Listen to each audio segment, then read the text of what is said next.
क्या होगा अगर आपके और आपके दोस्तों को एक आइसलैंड में 100 डे सर्वाइव करना पड़े? क्या आप कर पाओगे और क्या हम कर पाएंगे? आंसर चाहिए तो वीडियो को एंड तक देखते रहो, मैं आपका सस्पेंस बिल्कुल नहीं तोड़ूंगा। यह है वो छोटा सा आइसलैंड जिसके आसपास सिर्फ पानी और कुछ भी नहीं है। यहाँ पर मैं अकेला नहीं हूँ, हम 3 लोग हैं, मेरे साथ 2 दोस्त हैं। हमारे 3 मेन एम है एंडर ड्रैगन को मारना, यहाँ पे रेड डिफीट करना और फुल एन्चेंटेड डायमंड की चीज़ें लेना। यूट्यूब की तरफ से कल ही मुझे एक ग्राफ आया था, आप देख सकते हो। तो जो भी ये वीडियो देख रहा है, लाइक एंड सब्सक्राइब एक साथ दबाओ। अब ये आइसलैंड कुछ ऐसा दिखता है और बाद में कुछ ऐसा दिखने वाला, स्पॉइलर दे रहा हूँ। डे 1 को जर्नी स्टार्ट होती है फ्लिक एम्पायर के साथ में, जो सबकी भी होती है, ऐसी बात नहीं है। तो हम जाते हैं वुड को फाइट मारने के लिए, जो सबसे बेसिक काम है। हमको वुडन टूल्स चाहिए थे क्योंकि इस आइसलैंड में सर्वाइव करने के लिए कुछ और है भी नहीं। हमारा एम क्लियर था, हमको ये पूरे एरिया को क्लियर करना था नीचे तक के। तो हम दोनों लग जाते हैं अपने काम पे और फ्लिक एम्पायर मुझे पूरा हेल्प करता है इस वीडियो में, तो आप लोग चेकआउट कर सकते हो उसका भी वीडियो, उसके पर्सपेक्टिव से बहुत अमेजिंग है। हमारे पास 14 सैपलिंग हो चुके थे। आइसलैंड के बाजू में एक छोटा सा आइसलैंड है जिसमें मैं एकदम गजब से चीज़ बनाने वाला हूँ बाद में एकदम। और यहाँ पर बहुत सारा सैंड है और मैं गलती से नीचे गिर जाता हूँ, बट यहाँ पे एक प्यारा सा डॉग था जिसको मैं ही टेम करने वाला हूँ, ये सोच के रखा था मैंने। तो डे 1 को जितना हो सकता हमने रिसोर्स इकट्ठा किए और हम आ गए इसके अंदर प्लानिंग करने के लिए कि आगे क्या करना है। सेकेंड डे की शुरुआत होती है और हम बाहर निकलते जैसे ही सूरज निकलता है और हम काम शुरू ही करने वाले थे। दूर से हमको बोट से आते हुए एक बंदा दिखता है जो हमारा थर्ड मेंबर है, थर्ड प्लेयर है हमारा। और मैं नहीं जानता हूँ सेकंड डे को क्यों आया डॉल्फिन के साथ में, बट ये हमको पूरी कहानी बताता है कि उसके साथ में क्या क्या हुआ। तो अगर आपको कहानी जानना है तो मुझे कमेंट में बताना ज़रूर। तो अब दिन फटने वाले थे। हमने सबसे पहले अपने पूरे एरिया को क्लियर किए, जितना हो सकता डर्ट इकट्ठा किए, स्टोन इकट्ठा किए, स्टोन के टूल्स बनाए क्योंकि हमको ऐसे आइटम बिल्कुल नहीं चाहिए थे। ज़ॉम्बी से लेके स्केलेटन तक, क्रीपर तो खास करके हमको कोई भी नहीं चाहिए था। तो जितना हो सकता है हमने फूड इकट्ठा किया और लग गए हम लोग थर्ड डे की शुरुआत में। मेरे पास जो सैपलिंग जमा थे, मुझे उससे ट्री फार्म बनाना था। तो हमने सबसे पहले एक एरिया बनाया जिसमें हम लोग जितने भी चाहे उतने ट्री ग्रो कर सकते हैं हमारी मर्ज़ी से। और ये ट्री फार्म हमको सब कुछ दे सकता है, वुड से लेके एप्पल से लेके लीव्स तक के। तो ये हमारा कंप्लीट हो चुका था काम और यहाँ पे मैं जितने हो सकते अपने सैपलिंग लगा देता हूँ क्योंकि ये ग्रो होके बहुत कम आने वाले हैं। यहाँ पे आ चुका था एक ट्रेडर। तो ये शुरुआती दिन थे तो हम इसको नहीं मारेंगे, छोड़ देंगे इसको इस बार। और हम लग जाते हैं अपने घर के बेस में। जितने भी हमारे पास में डर्ट और स्टोन थे उसको हमने यूज़ किया अपने घर बनाने में। लेकिन उससे पहले हमको चाहिए था फूड, तो हम गए फ़िश को मारने के लिए। जितना हो सकता हमने उसने फ़िश को मार दिए और एक्चुअली में मुझे ही करना पड़ा सब कुछ। फ़िश को फर्नेस में डाल के हमने पका दिया और जितना हो सकता वुड इकट्ठा किए क्योंकि अब बनने वाला था हमारा घर। पर उस दिन रात को हमारे घर के बेस में जितने भी है ये आइटम लोग सब आ चुके थे, तो इनको मारना ज़रूरी है। और ख़ास करके क्रीपर, अगर क्रीपर फटा तो हमारा बहुत नुकसान हो जाएगा। तो ये जगह हमको मॉब प्रूफ करना था। तो क्रीपर से लेके स्केलेटन तक और स्केलेटन से लेके क्रीपर तक ये कोई सेंस ही नहीं हुआ, बट सबको हमने मार दिए। और ये लास्ट स्केलेटन था जो दिन के अंधेरे में गुफा में छुपा हुआ था। और ये देखो मैं आपको कुछ खतरनाक चीज़ दिखाता हूँ, ऐसा भी पॉसिबल है, मैंने देखा नहीं था पहली बार। और ये हमको मिल चुका था एकदम प्यारा सा केव जो ख़त्म हो गया शुरू होते ही, बट हमने यही से खुदाई करना चालू कर दी है क्योंकि एक बड़ा सा घर बनाने से पहले हम घर के लायक भी तो हो जाए। तो हम जाते हैं आयरन को माइन करने के लिए। और आयरन तो आपको मालूम है मिलना आसान है, बट यहाँ पे हमारे पास में छोटा सा आइसलैंड है और नीचे पूरा ओशन है। फिर भी हमको बहुत सारा आयरन मिल गया। हमको 4 दिन लग गए तो 10वां दिन भी ख़त्म हो चुका था हमको आयरन मिलते मिलते। जितने हो सकते मैंने आयरन के टूल बना लिया और जितना हो सकता आयरन जमा कर दिया फ्यूचर के लिए। तो आप सोच रहे होंगे एडे सामान में क्या कर रहा था, मैं सीड जमा कर रहा था और ये हमको अपना डॉगी मिल चुका है। सबसे पहले मैंने ही देखा था इसको, तो मैंने इसको टेम कर दिया। और आप लोग जल्दी से इसका नाम बताओ, मुझे नाम याद नहीं आ रहा था और मेरे पास में नेम टैग भी नहीं है, पर मुझे मालूम है नेम टैग मुझे फ्यूचर में मिलने वाला है। तो जो भी कमेंट सबसे प्यारा करेगा उसको कमेंट में पिन कर दूंगा नाम के ऊपर। हमारे पास फूड से लेके आयरन तक सब कुछ हो चुका था, तो मैंने सारे आर्मर बना लिया और अब आ रही है हमारे अंदर थोड़ी बहुत पावर। तो ये ब्लैक कलर की बेबी शिप को मैंने एकदम से अपने पास रख लिया और इसको हम लोग ट्रीट करेंगे बाद में। जितने हो सकते हैं मैंने स्टोन बना लिया था और थोड़ी बहुत और चीज़ें स्टोन ब्रिक जैसे, क्योंकि अब बनने वाला है हमारा घर। और ये कोई ऐसा वैसा घर नहीं है, आप देखो बस।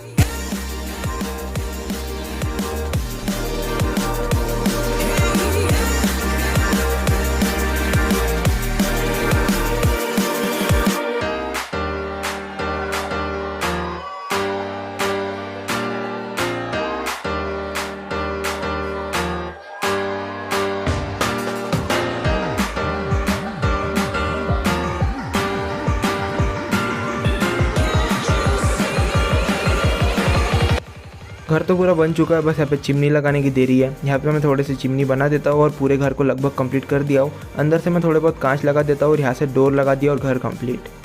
डेकोरेशन के नाम पे यहाँ पे थोड़े बहुत लैंटर्न थे, तो लैंटर्न को मैं लगा देता हूँ जितना हो सकता है आयरन, क्योंकि बहुत था हमारे पास में। और ये घर का एक बार आप लुक देखो, घर पसंद आया तो घर को एक बार रेट कर देना कितना अच्छा लगा आपको।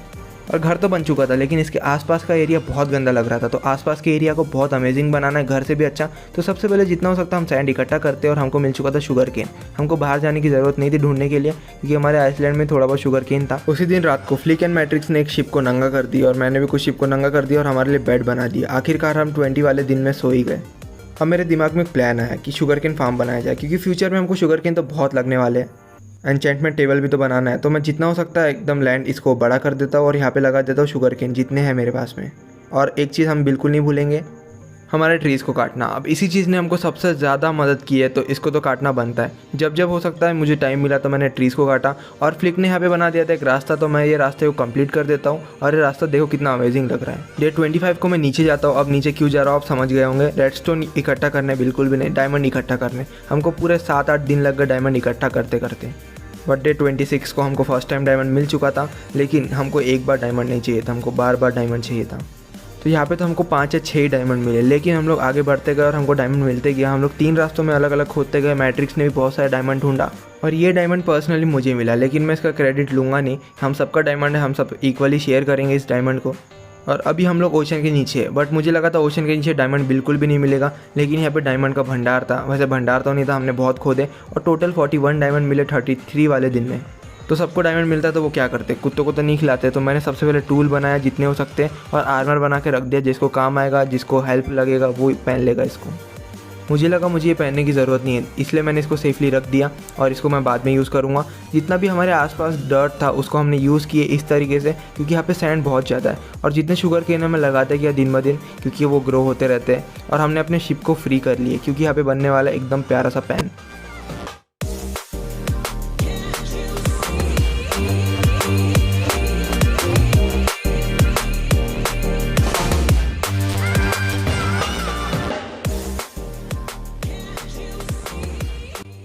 डे 39 को हमारा डबल एनिमल पैन कंप्लीट हो चुका था। यहाँ पे मुझे थोड़े बहुत डेकोरेशन करने, क्रीपर ना स्पॉन हो जाए। और यहाँ पे मुझे मिल चुका था लावा। एक्चुअली फ्लिक को मिला था तो मैंने अपना वाटर बकेट डाल दिया यहाँ पे पानी पूरा हो गया था, फैल गया था, बट मैंने पानी वापस ले लिया और ये ऑब्सीडियन में कन्वर्ट हो गया। तो इसको तोड़ते तोड़ते तो हमको पूरा एक दिन लग गया, क्योंकि हमको बहुत सारे चाहिए थे ऑब्सीडियन। और टेंशन मतलब हमने पहले से लावा इकट्ठा करके रख दिए थे। तो मेरे पास टोटल हो चुके थे 14 ऑब्सीडियन और फ्लिक अभी भी जमा ही कर रहा था। तो हमने बना लिया एक छोटा सा नेदर पोर्टल, ओनली ट्राई के लिए कि हमको स्पॉन कैसा मिलता है। तो हमने सोचे थे कि हमको नॉर्मल स्पॉन मिल जाए, क्योंकि आपको पता है नेदर कितना दलिद्दर है। और हमको हमारी किस्मत अच्छी भी थी, फर्स्ट टाइम हमको अच्छा स्पॉन मिला था। पर हमने घास देखी और हम भाग के आ गए चुपचाप।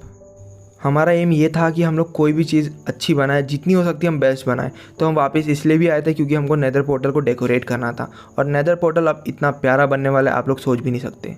और मैं बताना भूल गया आप लोगों को कि इस वीडियो को लाइक है मैं ओनली 1। आप जो एक बंदे हो जो ये वीडियो देख रहे हो, तो ज़रूर इस वीडियो को लाइक करना और कमेंट करके ज़रूर बताना कि आपका फर्स्ट घर कैसा था और आपने नेदर पोर्टल को अभी डेकोरेट भी किए हो कि नहीं। खैर बातों बातों में पूरा नेदर पोर्टल कंप्लीट हो चुका था और इसको बनाने में सही में हमको 4 दिन लग गए। और एक थोड़ा बहुत दलिद्दर सा MLG करते हुए मैं नीचे आता हूँ और आपको दिखाता हुआ कितना सही दिख रहा है। ये तो हमारे घर से भी लगभग अच्छा दिख रहा है, आप लोग बताना अच्छा दिख रहा है कि नहीं। डे 48 है और आप लोग सोच रहे होंगे क्या हो रहा है। एक्चुअली हमारा एक प्लान था, मैं चाहता हूँ विलेज को लूटने के लिए, विलेज को लूटने के लिए नहीं, विलेजर को किडनैप करने के लिए। और फ्लिक और मैट्रिक्स यहाँ पे बनाते हैं एक XP फार्म, क्योंकि अगर विलेज मिलता है, क्योंकि मैं ओशन के बीचों बीच हूँ, तो अगर विलेज बाई चांस मिलता है तो विलेजर को किडनैप करना है, उसको लेके आना है। तो हमको बहुत सी चीज़ें लगने वाली है, आप समझ रहे होंगे, XP से लेके एन्चेंटमेंट टेबल तक के।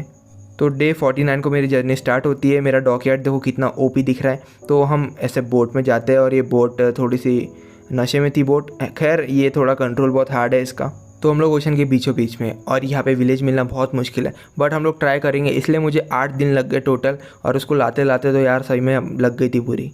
खैर गाइस, एकदम बड़ी सी नदी के बाजू में एक विलेज मिल चुका था मुझे, और मैं जैसे ही आगे बढ़ता हूँ तो मुझे एक लाइब्रेरियन दिखता है। और ये लाइब्रेरियन को तो सबसे पहले मैं किडनैप करने वाला हूँ, क्योंकि मुझे और कोई विलेजर नहीं, कोई भी विलेजर चलेगा वैसे तो, उसको कन्वर्ट कर लेंगे हम लोग।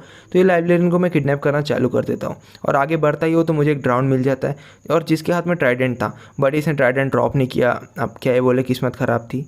रास्ते में मुझे थोड़ी बहुत बेरीज मिल चुकी थी, और ये थोड़ी बहुत बनने वाली, और स्प्रूस वुड मिल चुका था, और स्प्रूस वुड का सैपलिंग चाहिए था मुझे, जस्ट एक सिंपल सा। मैं फ्लिक को बुला लेता हूँ विलेजर को लाने के लिए और आपके लिए एक दुख खबरी थी। दुख खबरी कुछ नहीं होता है, बट हमारा लाइब्रेरियन मर चुका था। अब क्या ही बोलूँ मैं इस बात के लिए, बट मैं ये पता नहीं 2-3 को लेके आ चुका था और अपना स्प्रूस सैपलिंग मैंने प्लेस कर दिया और एकदम से हमको दिखते दोस्त। अबे दोस्त नहीं, एक्चुअली में दुश्मन थे, ये पिलेजर थे।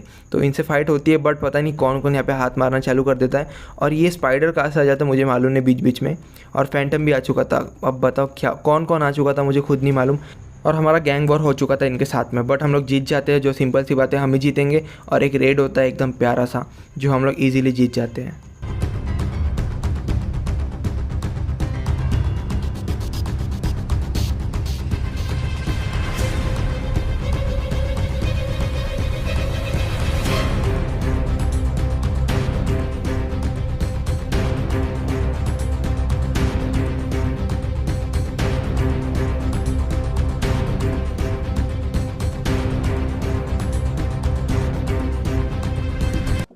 और फाइनली इस भूखे सांड को मारने के बाद में थोड़े बहुत पिलेजर बच चुके थे और हमको मिल जाता है एक इफेक्ट, जो माइनक्राफ्ट का बेस्ट इफेक्ट है, हीरो ऑफ द विलेज। अब इनके ट्रेड बहुत कम हो चुके थे, तो अब बारी है इनको लूटने की। तो इनसे मैं थोड़े बहुत बुक ले लेता हूँ और इनके लिए छोटी सी झोपड़ी हमने बना दिए थे, और थोड़े बहुत पोटैटो जो मैं वहाँ से लाया था विलेज से, इनको ले लेता हूँ और इनको ब्रीड कर देता हूँ।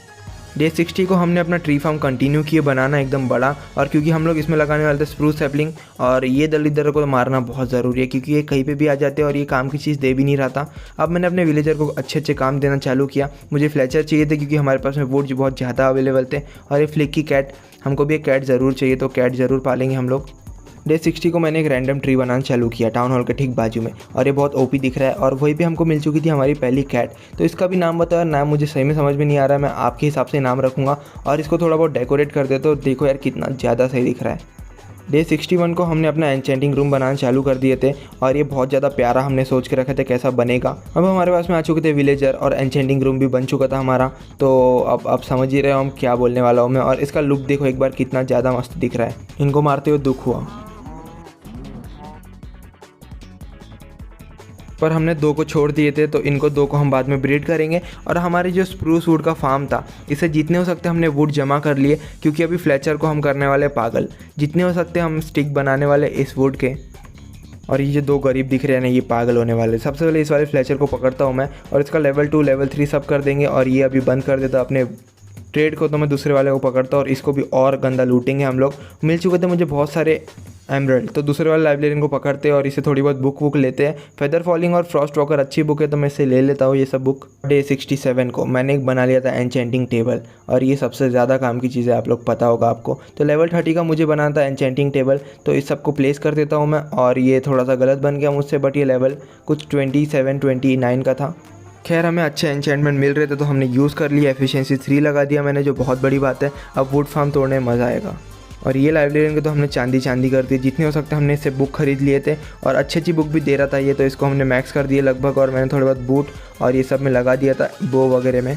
और इस वाले फ्लेचर को तो हमने सही में पागल कर दी, इसको लगभग मैक्स कर दी हमने। और ये कैसी कैसी चीज़ें दे रहा था जो मुझे खुद नहीं समझ रही थी। इस वाले टूल स्मिथ को जो सबसे ज़्यादा काम का विलेजर होता है, और सही में नाम का ही नहीं काम का विलेजर है ये। एकदम प्यारी प्यारी चीज़ें दे रहा था ये, जैसे कि एफिशिएंसी वाली पिकेक्स और एक्स। तो इस सब को डिसएंचेंट कर दिया मैंने, और अपने एक्सपी फार्म को काम में लाया। सबसे पहले अपनी एक्सपी फुल करता हूँ मैं, और बेस्ट वेपन बनाता हूँ जो पॉसिबल है माइनक्राफ्ट में। बट पूरा बेस्ट तो नहीं बनेगा, बट उससे 1-2 लेवल कम की। डे 68 को मेरा बो इतना पावरफुल बन चुका था गाइस, सही में अगर एंडरमैन पल्ले पड़ा ना तो एक ही फाइट में मर जाएगा। ज़्यादा बड़ी बात बोल दिया। बट हम डे 68 को नेदर में जाते हैं, और नेदर में हमको बहुत ज़्यादा टाइम लगने वाला था। जैसे कि मैंने आपको बताया हमारा स्पॉन सबसे ज़्यादा ओपी था, तो स्पॉन के समय हमारे पास में सबसे ज़्यादा नेदर रैक थे, तो मैंने सबसे ज़्यादा नेदर रैक जमा किया। और एक बार मेरे पिकेक्स को देखो, मैंने फास्ट फॉरवर्ड बिल्कुल नहीं किया। 1-2 घास्ट को पेल दिया मैंने, और ये घास्ट की मौत सबसे अच्छी लगती है।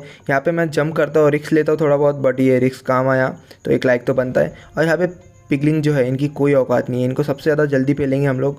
और आप समझ रहे हो गैंग वॉर तो होते रहते हैं। खैर ब्लू क्रिम्सन फॉरेस्ट के बाजू में हमको नेदर फोर्ट्रेस मिल चुका था, और ब्लू क्रिम्सन फॉरेस्ट है तो थोड़े बहुत एंडरमैन को पेलना तो बनता ही है, क्योंकि इनसे मिलेंगे एंडर आए। और एंडर आए और ब्लेज रॉड से हमको क्या मिलेंगे आपको पता है। खैर मेरा काम था पूरे ब्लेज रॉड जमा करना, और मैट्रिक्स और फ्लिक का काम था पूरे एंडरमैन को पेलना। तो मैंने बहुत सारे ब्लेज रॉड जमा कर लिया था, और उनका काम भी हो चुका था। तो हमारे पास में दोनों चीज़ें हो चुकी थी, काम बहुत आसान लग रहा था हमको। तो जितने हो सकते मैंने ब्लेज रॉड जमा किया, मेरे पास में 8 हो चुके थे। थोड़े बहुत नेदर रैक भी जमा कर लिया मैंने, और निकलते इस वाले फोर्ट्रेस से।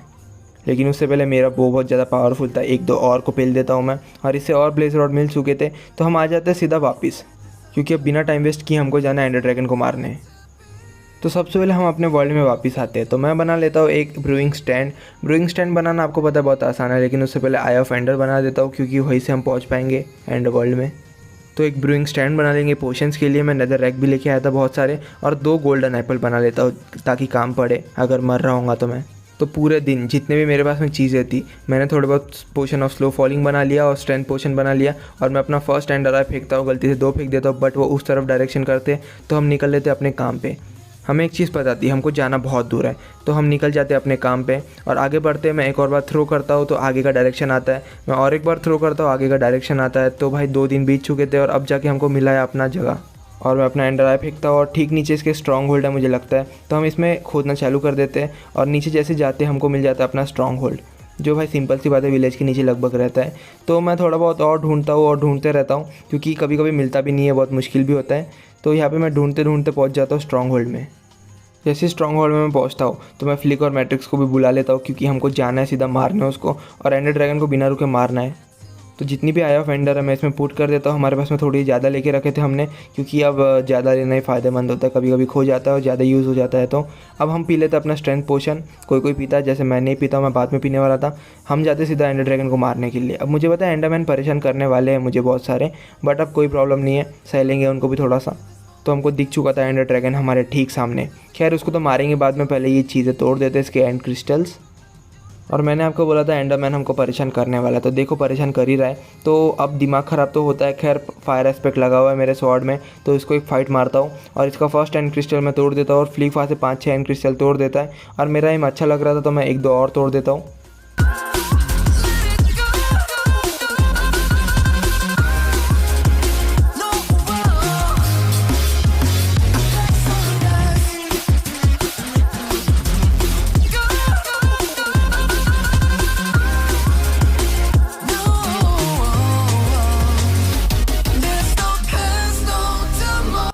मैं लास्ट हिट मारता हूँ एंडर ड्रैगन को और एंडर ड्रैगन मर जाता है। मैंने आपको बोला था कि मैंने अपना एक्स बहुत पावरफुल किया था, मुझे ज़्यादा मारने का मौका नहीं मिला, बट अब लास्ट हिट मारने का मौका मिला। खैर मैं एक्सपी लूट ही रहा था और एक एंडरमैन ने मुझे धक्का दे दिया। मुझे मालूम है बहुत शर्मनाक बात है, बट क्या करें। 87 दिन हमारा कंप्लीट हो चुका था और हम आ जाते अपने वर्ल्ड में वापस। मैं थोड़े बहुत कस्टम ट्री बनाता हूँ, क्योंकि आइसलैंड है, दिखना तो आइसलैंड जैसा चाहिए। और आपको याद है वीडियो के शुरू में मैंने बोला था कि मैं एक अमेजिंग चीज़ बनाने वाला हूँ छोटे से आइसलैंड में। तो मैं बनाने वाला एक लाइट हाउस, जो दिखने में लाइट हाउस जैसा नहीं है, बट उससे भी गजब है। ये चीज़ बनाते बनाते हम 3 लोगों को, सही में 3 लोगों को 6 दिन लग गए। बहुत बड़ी बात है, मुझे लगा था जल्दी बन जाएगा, बट ये एकदम अमेजिंग है, टाउन हॉल से भी अच्छा है। तो एक बार इसका लुक देखो यार, ऊपर से नीचे तक कि क्या दिख रहा है। यहाँ पे एक डॉग यार्ड बना देंगे हम लोग, और एक टर्टल हमको मिल चुका था फर्स्ट। सोचो आइसलैंड में हमको फर्स्ट टर्टल अब जाके मिला है। खैर ये 200 डेज़ के लिए आया शायद। तो मैं और फ्लिक एक फ़ाइनल चीज़ बनाना चाहते थे जो आप लोगों को बहुत पसंद है, एक छोटा सा बोट। अब ये बोट और शिप दोनों का मिक्सचर है, तो आपको मुझे नहीं पता कैसा लगा, बट कमेंट करके बताना ये चीज़ तो कैसी लगी, ज़रूर बताना। और हाँ, अगर मेरे पेट एनिमल की बात ही करें तो ये हमारा 3rd पेट एनिमल थी, और ये ब्लैक कैट है, एकदम प्यारी सी। और मैं कुछ अमेजिंग चीज़ करने वाला हूँ। इसको सबसे पहले मैं फीड कर देता हूँ और इसको बिठा देता हूँ मैं यहाँ पर अपने ट्री के सामने, और लाइब्रेरियन से ले लेता हूँ मैं थोड़े बहुत नेम टैग। ये मैक्स लेवल का था। अब आप इसका नाम बताओ, मैं नाम रखने वाला हूँ, इसका क्या नाम रखूँ आप लोगों के हिसाब से। और ऑफिशियल हमारा डे 100 अब जाके कंप्लीट होता है।